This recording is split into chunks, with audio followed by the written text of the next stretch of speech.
Magandang araw po. Narito na po ang magiging lagay ng panahon ngayong araw ng Miyerkules, February 28, 2024.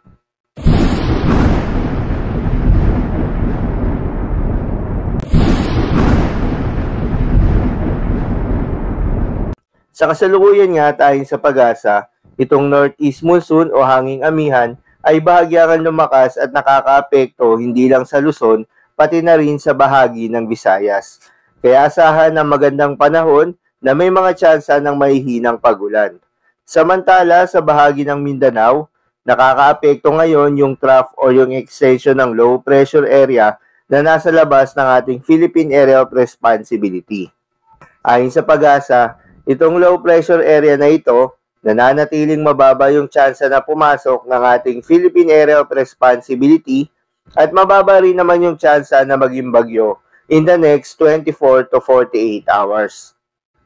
Para naman sa lagay ng panahon sa Luzon ngayong araw ng Miyerkules, inaasahan sa silangang bahagi ng Northern Luzon at Central Luzon, particular na sa Cagayan Valley, Aurora at Northern Quezon, itong epekto ng northeast monsoon na magdadala ng maulap na papawirin na may mahihinang pagulan. Para naman sa Metro Manila at nalalabing bahagi ng Luzon, asahan ng better weather condition na may tsansa ng mga mahihinang pagulan. Para naman sa lagay ng panahon sa Visayas at Mindanao, itong trough or extension ng low pressure area na nasa labas ng ating Philippine Area of Responsibility ay patuloy na makakaapekto sa may Davao Region at Sorsogon. Kaya asahan ng maulap na papawirin na may kalat-kalat na pagulan, pagkidlat at pagkulog. Pinag-iingat po yung mga kababayan natin sa mga posibleng pagbaha o pagguho ng lupa, lalo na sa mga lugar na inuulan na noong mga nakaraang araw pa. Sa bahagi naman ng Visayas, posible ang partly cloudy to cloudy skies na may mahihinang pagulan.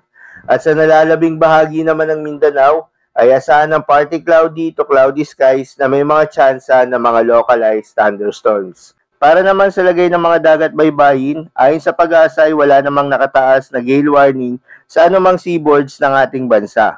Ngunit pinag-iingat lamang yung mga kababayan nating mangingisda na may planong pumalaot at yung may mga maliliit na sasakyang pandagat sa hilaga at silangang bahagi ng ating kapuluan dahil sa moderate to rough na karagatan ang mararanasan. So yun lamang po para sa lagay ng panahon ngayong araw ng Miyerkules. Keep safe everyone.